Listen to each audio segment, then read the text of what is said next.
Excuse me. Hello there. You don't look like you're quite ready to operate a snow thrower this morning. Well, what do you mean? I have to clear the driveway. I'll be late for work. But you're not even thinking about safety.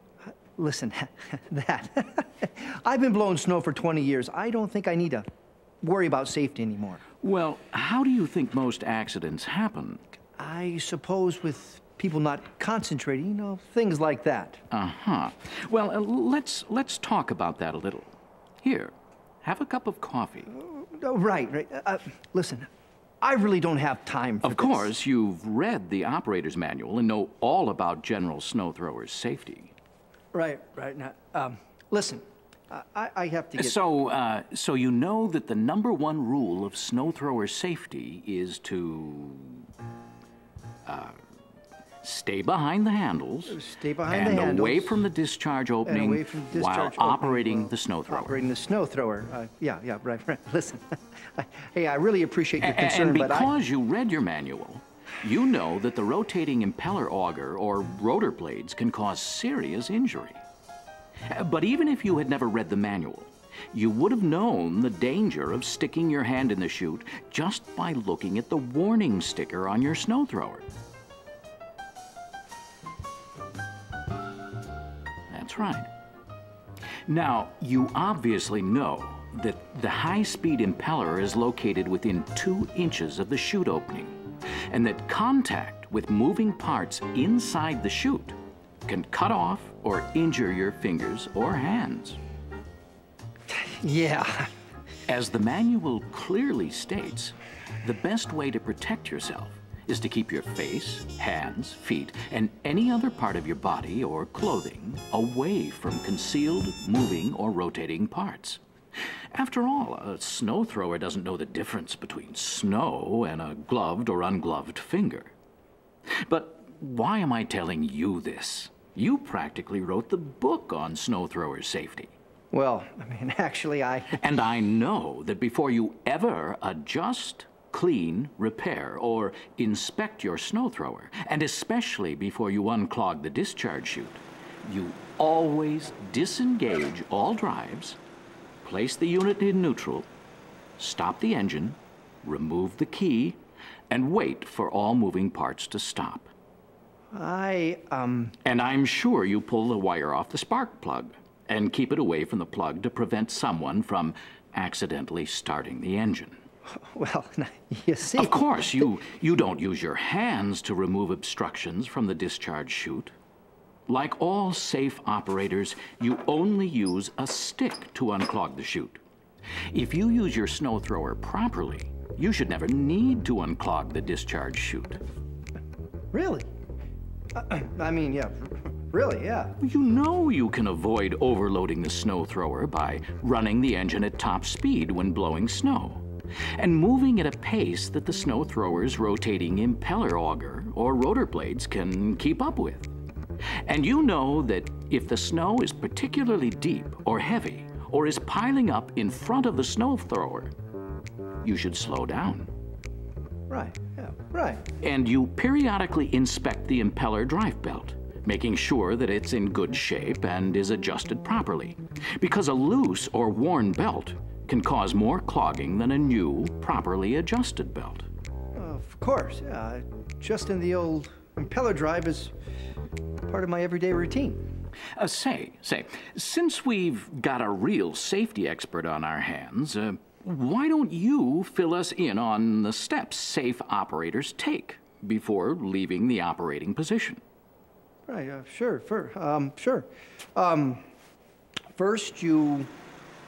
Stop the engine. Right, yeah. I couldn't have said it better myself, yeah.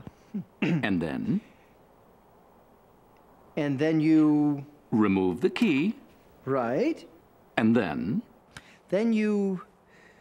Wait for all moving parts to stop. Yeah, that's it. Of course, an experienced operator like you would never wear loose-fitting clothing that could get caught in moving parts. Of course.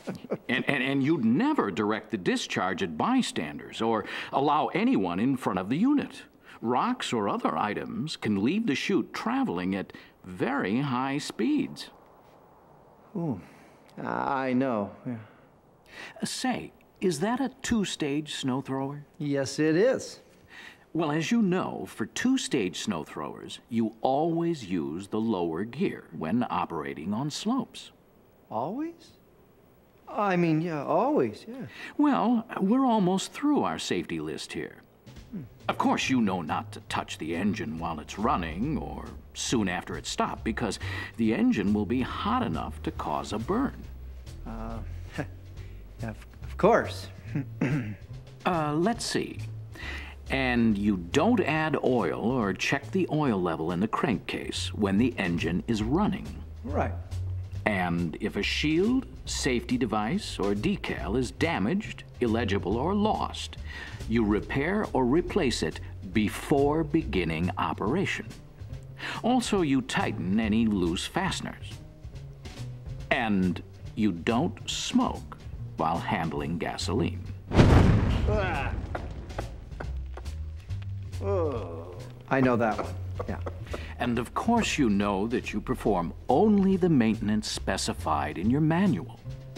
And before performing any maintenance, service, or adjustment, you stop the engine, remove the key, and pull the wire from the spark plug, keeping it away from the plug to prevent someone from accidentally starting the engine.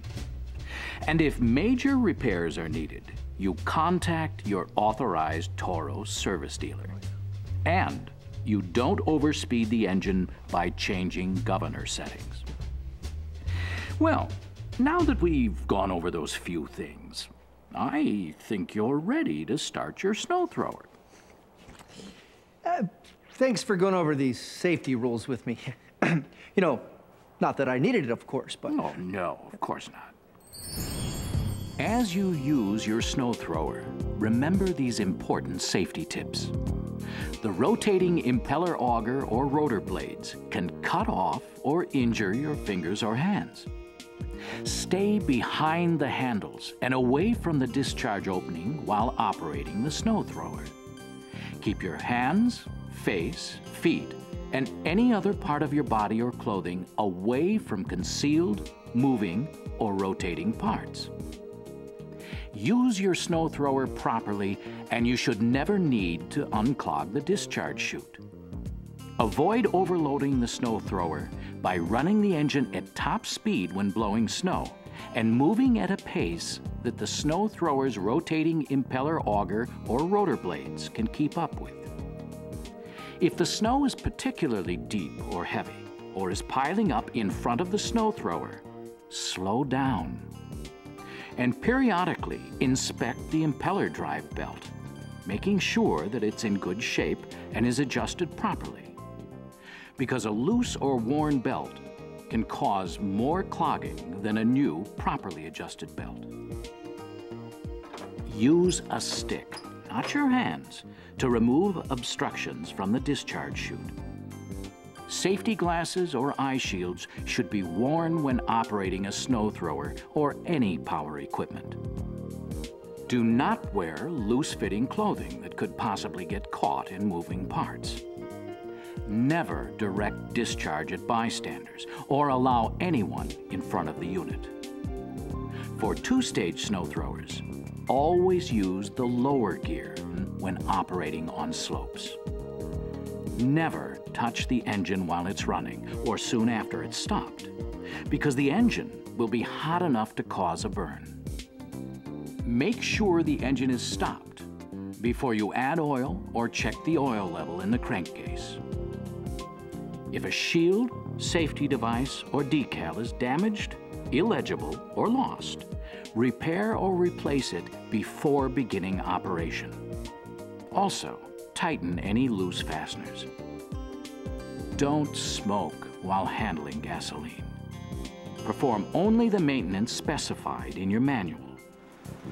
Before performing any maintenance, service, or adjustment, stop the engine, remove the key, and pull the wire from the spark plug, keeping it away from the plug to prevent someone from accidentally starting the engine. If major repairs are needed, contact your authorized Toro service dealer. Keep these simple things in mind, And you too will be a safe snow thrower operator.